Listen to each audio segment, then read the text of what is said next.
Welcome to the Real News Network. I'm Gregory Wilpert coming to you from Quito, Ecuador.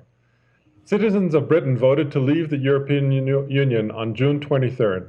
The official results came in around 7 a.m. local time on Friday, June 24th, and showed 52% of voters preferred to leave the EU. In other words, there will be a Brexit, or British exit from the EU. Conservative Prime Minister Cameron had tried to appease the right by calling for a referendum, but at the same time supported the country's business sector by campaigning against it. The referendum visibly divided the people of Britain, while most of the debate on the issue centered around limiting immigration and whether Britain would suffer economically from a Brexit. Meanwhile, a less visible debate took place within Britain's left about the nature of the benefits of the EU for a progressive agenda. Now that the vote is over, it probably gives all citizens of the EU an opportunity to think about the nature and future of the EU. With us, to examine the referendum's result are two experts on the EU, who are both joining us from London. John Weeks, who is Professor Emeritus of the University of London and author of the book, The Economics of the 1%, How Mainstream Economics Serves the Rich, Obscures Reality, and Distorts Policy. Also with us is John Hilary, who is Executive Director of War on Want. He has worked in the global justice movement for the past 25 years and has published widely on issues of globalization, trade policy, and workers' rights. Thanks to both of you for being on the Real News today. Thank you for having me. So let me begin with you, John Hilary. What would you say does the result mean for the people of Britain now? Well, it's a really important decision that we've made here, and actually it's being felt as a political earthquake across Britain today. It was not expected that the British people would turn out and vote to leave the European Union, and I think that it's important for us to be able to analyse what the vote means, particularly, as you've already said, for people on the progressive left, because the debate in the mainstream was very negative. It was very rancorous. It was all about immigration. It was about how you can best open up markets and close down borders. And I think for us, it's the exact opposite of what we would like to see.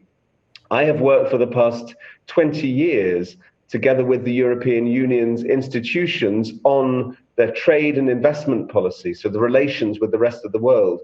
And I have banged my head against the wall of the European Union's intransigence. And so I know firsthand how difficult it is to achieve change there. So I think we need to say to people, this is a vote to reject an institution founded on neoliberal principles, which has driven through some of the most negative campaigns, some of the most negative policies over the past few years. And for that, we need to be clear. The incoming British government that will replace David Cameron cannot now suggest that they have got a mandate to develop the same neoliberal policies from the UK. We need to have a complete change. And that, I think, is what the referendum means, because so many millions of people voted saying, we do not trust our government and political elites anymore. We want a different type of politics, which does not just serve the interests of the few, it serves the interests of everybody. John Weeks, I would like to give you the opportunity to respond to the same question. What do you think do the results mean for the people of Britain? Well, first of all, I think it's a misnomer to talk about the people of Britain because, first of all, it's regionally divided. Scotland voted overwhelmingly, almost 70%, to remain in the European Union. Wales voted to go out. England voted to go out. And plus there was a class division. It was very much a vote of the working class against the European Union, not entirely. Major trade unions supported continuation of the European Union. So it means different things to different parts of the population. I would say what it means to everyone is that the election was about immigration, and those of us that supported continued membership in the European Union, and as you may know, I've been a very severe critic of the European Union. They really had no progressive convincing progressive argument about immigration. Most people in the middle of England and north of England believe that immigration had driven down wages, and there's some truth to that, that immigration was causing the long lines at medical centers, what they call surgeries here, your local health center, and that the immigration was causing shortage of housing and many other public services. Now, that part is not true. That's the shortages there are primarily the result of the cuts in by the conservative government. But overall, this is a victory for the right, the far right of the Tory party, and I also think it's a victory for the far right in Europe. So I think how we respond to it and how we deal with it is going to be rather complex, because we're going to have a very right-wing government coming into power quite soon, and that government will be dedicated to a more extreme version of austerity and neoliberalism than the current Tory government. And if they were to call an election, I fear that the representative far right would win it. But I can come back to that. That's just speculation. Well, let me just continue with you, John Weeks, for a second about also the larger implications for the rest of Europe, because you had said also in an earlier interview that a Brexit would make a rightward shift in Europe as a whole easier. So what do you think will happen in this regard in the EU at large now? Well, I think there are two possibilities. First, let me note that the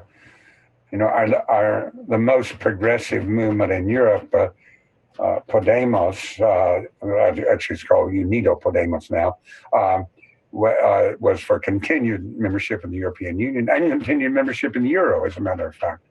But I think that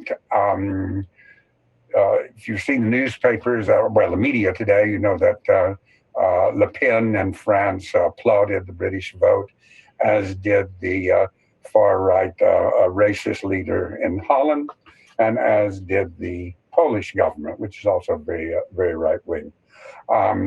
So I think that there are two possibilities I see, to be brief. One is that you get the rise of the far right, which leads more countries leaving the European Union. The other possibility that must be considered seriously is with Britain now, that the German government will assert its control more tightly over the European Union. Britain was, even under Cameron, was restrained against that. And you could have a more right-wing European Union consolidated around perhaps a fewer number of countries. John, Hilary, I'd like to get your response to that. I mean, I assume that you agree that this, I think you indicated already that this was a boon to the right within Britain, but what about the rest of Europe? How do you see this playing out in the rest of Europe? Well, I think there's a lot to play for. I mean, I think what this does is it throws the European Union institutions into real turmoil, because they're now faced with the first major withdrawal of a serious European Union country since the formation of the coal and steel community way back in the 50s. So it's a really big moment. And I think the European leaders need to look very, very hard at their record to work out why there are so many of these new movements of rejecting the European Union across the whole of Europe. And absolutely, as John Weeks has said, some of those movements are very regressive, they're far-right movements, they're populist movements, and some are much more based in the left. And they have different degrees of wanting to stay within the Euro, within the European Union. And I think what's now important is to recognize that there has been an anti-democratic institutional bias within the European Union itself, which has led people to reject it and to see it as being some form of deeply dictatorial capitalist club, which has absolutely no reference to their lives. And you think only of last year in Greece, when the people did vote for an alternative to these savage austerity policies that were being visited upon them. And they were told absolutely clearly by the European institutions, there can be no democratic choice against the European treaties. That's the actual words of Jean-Claude Juncker, the president of the European Commission. So I think that there is a really important period now that the European leaders need to go through of soul searching and recognizing why it is that a project which was meant to bring people closer together has actually turned into a capitalist neoliberal program which serves the interests of a tiny minority right at the top of the food chain, and everybody else is being told to pay for the sins of the bankers, the sins of the financiers, the sins of the capitalists. And that's, I think, where the rejection of the European Union is coming from, and that's where it has the potential to build towards something more positive if we can channel that energy. We said earlier, I mean, and both of you have mentioned earlier that this also represents, to some extent, a strengthening of the right within Britain. So I just want to return back to that issue of what it means within Britain. That is, David Cameron has now said that he will step down as Prime Minister in October, since he did not get what he campaigned for. However, some say that also that now that Britain is leaving the EU, even though the EU is such a neoliberal institution, it actually opens the door perhaps to pursue even more neoliberal policies within Britain. What do you think, John Hilary, with regard to that argument, that this not only represents a shift to the right, so to speak, culturally speaking, for the anti-immigrant agenda, but also economically speaking towards neoliberalism within Britain?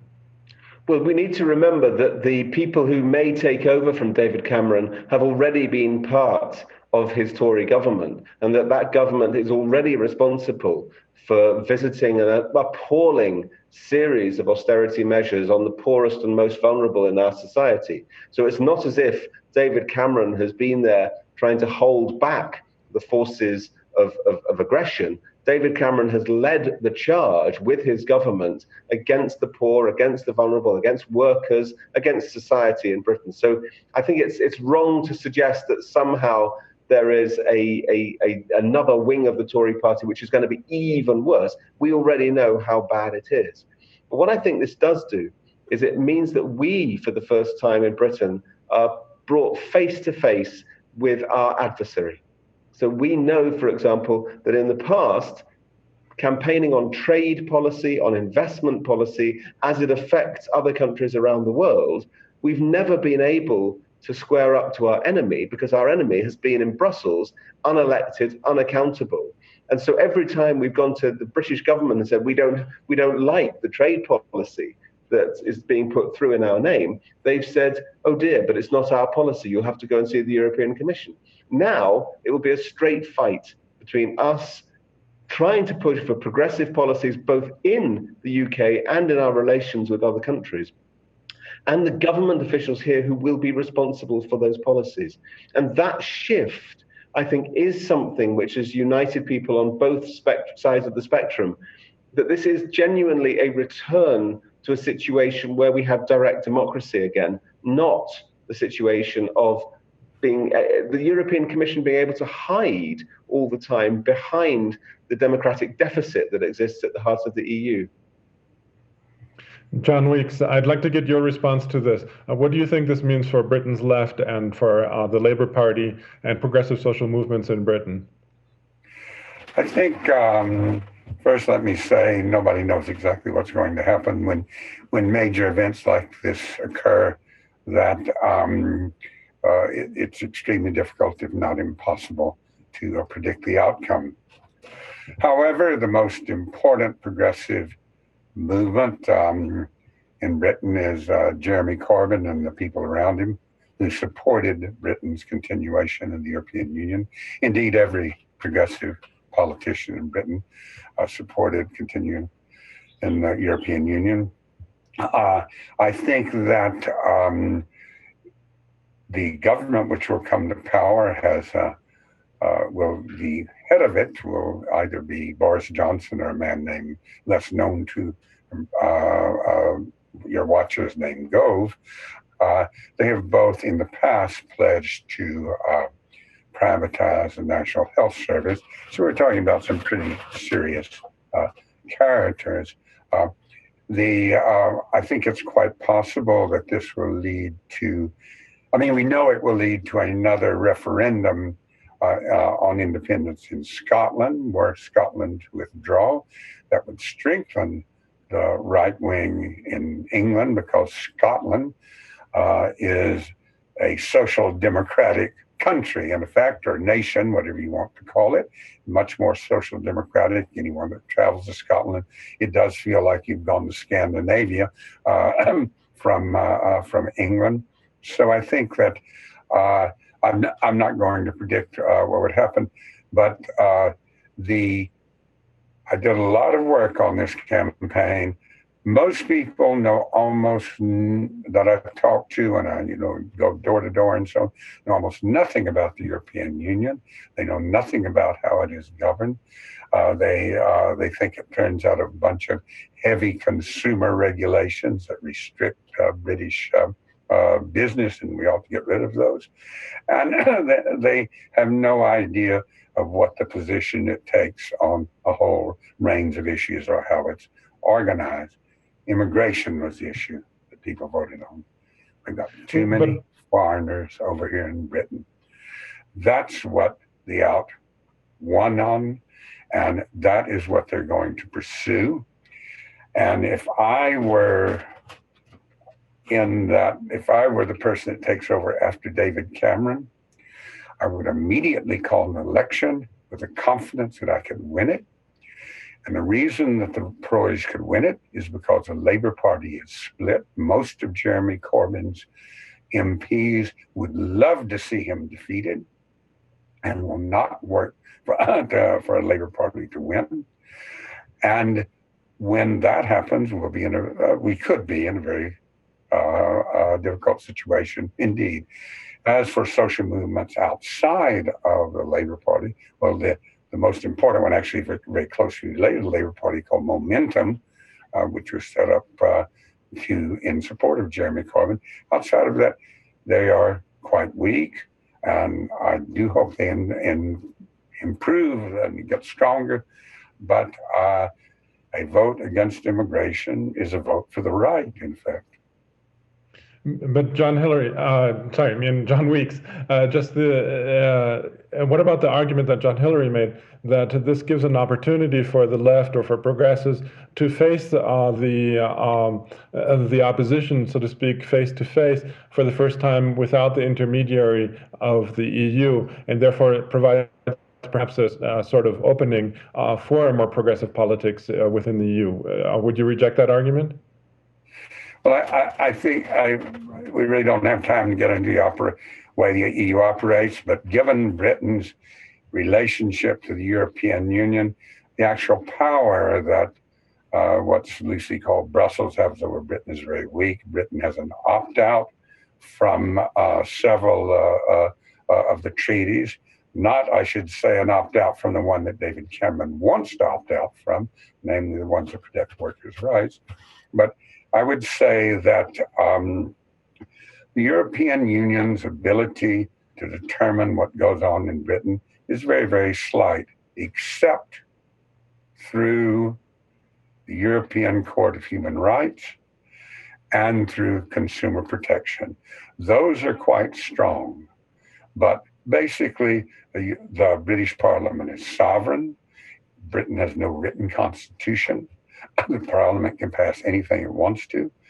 And if the new Tory government wishes to, it can now eliminate workers' rights without having to worry about challenges in the European Court to protect workers on the basis of the European Charter of Fundamental Rights.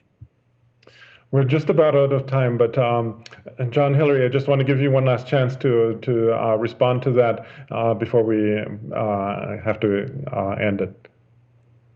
Yeah, I think, nobody here is in any illusion that the challenge in front of us is a really big challenge. We want to try to unite progressive forces to fight for the sort of social justice, both in this country and in our relations with other countries, that we have failed to see in the European Union.